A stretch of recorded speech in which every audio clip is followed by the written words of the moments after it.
ये कहानी काशीपुर गांव की है, जहां पर लखन नाम का एक गरीब किसान रहता था। लखन का इस दुनिया में उसकी बेटी पूजा के अलावा कोई नहीं था। अभी कुछ ही समय पहले उसकी पत्नी का देहांत हुआ था। पत्नी के देहांत के बाद लखन को अपनी बेटी की परवरिश और घर चलाने की जिम्मेदारी अकेले ही निभानी थी। लखन के पास एक छोटा सा खेत था, जिसमें वो मेहनत करके किसी तरह अपनी और अपनी बेटी के लिए जरूरी सामान का इंतजाम करता था। ये उस समय की बात है जब गांव में भयंकर सूखा पड़ा था। गांव में सभी की फसल पूरी तरह से बर्बाद हो चुकी थी। फसल बर्बाद होने के कारण अब लखन के पास कमाई का कोई जरिया नहीं था। उसके पास जो थोड़े बहुत बचे हुए पैसे थे, वो भी अब खर्च हो चुके थे। पैसों की परेशानी होने के कारण उसने कुछ समय से पूजा की स्कूल की फीस भी नहीं भरी होती है। इसी चिंता में लखन घर के बिस्तर पर परेशान अवस्था में बैठा हुआ होता है। ऐसे परेशान बैठे देख उसकी बेटी पूजा वहाँ पर आती है। क्या हुआ पिताजी? आज आप बहुत परेशान दिख रहे हो।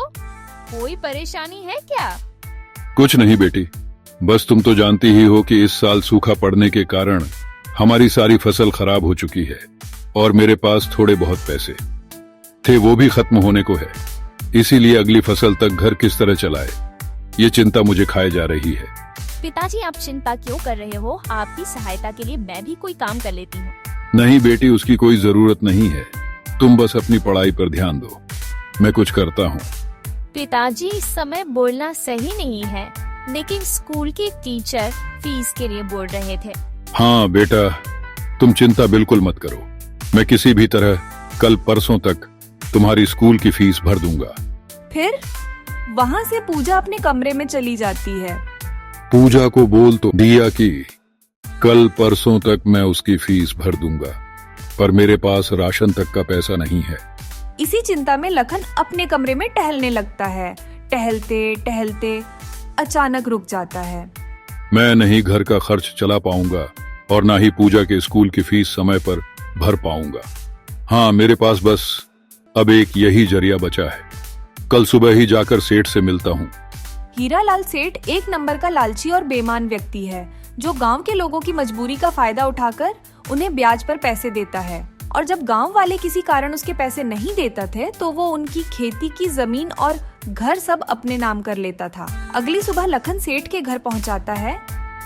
राम राम सेठ जी, कैसे हूँ आप? राम राम। हाँ बोलो लखन, क्या हुआ? आज अचानक मेरे घर कैसे आना हुआ?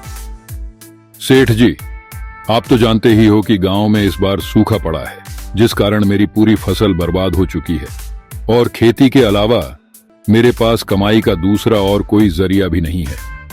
अब ऐसी हालत हो गई है कि अब मेरे पास घर खर्च चलाने तक के भी पैसे नहीं हैं।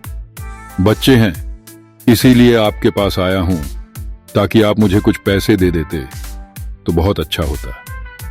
मैं धीरे धीरे आपके सारे पैसे चुका दूंगा। देखो भाई लखन, मैं तुमको पैसे तो दे दूंगा, लेकिन तुम तो मेरे बारे में जानते हो कि मैं वादे का कितना पक्का हूं।